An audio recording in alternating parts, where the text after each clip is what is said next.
On vit malheureusement dans un monde où le pouvoir de l'amour n'est rien face à l'amour du pouvoir.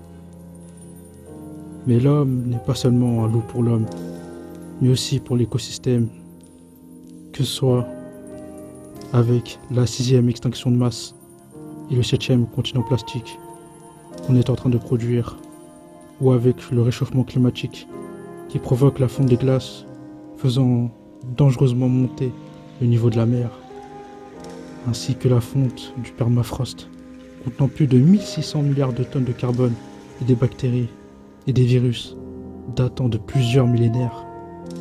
Tout ça est causé par notre train de vie actuel.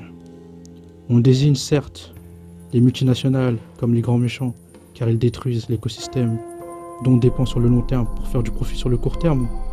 Mais si elles le font, ce n'est pas que par pure avidité et par amour du profit.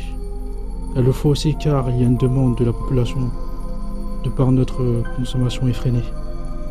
Il faut bien subvenir à une population mondiale qui a plus que triplé durant ces 100 dernières années.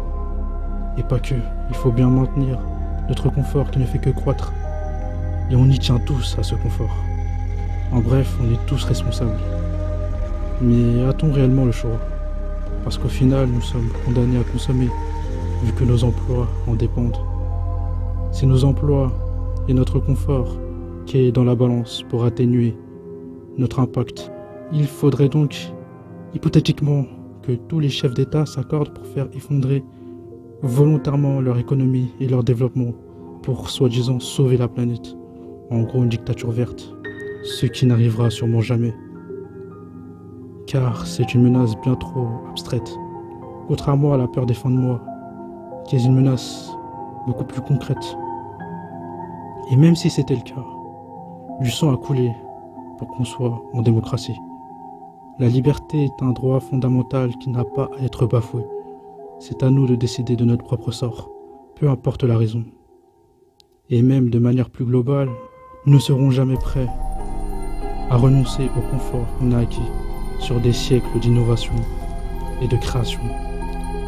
Et c'est normal, car sans tous ces progrès techniques, médicaux, scientifiques, on serait dans un environnement où notre instinct de survie serait souvent sollicité avec une durée de vie bien moins longue, où la mort est omniprésente, autour des adultes, plus infantiles. Oui, c'est aussi pour être moins en danger et mieux vivre que l'humanité n'a fait que progresser. On ne va pas revenir en arrière, même si le prix à payer est l'avenir de notre descendance. C'est le principe de l'échange équivalent. L'humanité ne peut rien obtenir sans donner quelque chose en retour. Le progrès technique ne déroge pas à cette règle. La planète, d'ailleurs, n'est pas à sauver. Elle survivra à notre passage. L'exemple parfait avec Tchernobyl. La seule chose qu'on veut réellement sauver, c'est nos sociétés modernes. La preuve avec l'escroquerie de la croissance verte qu'on essaye de nous vendre.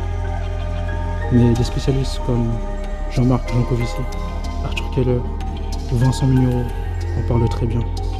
Ce sont des véritables lanceurs d'alerte.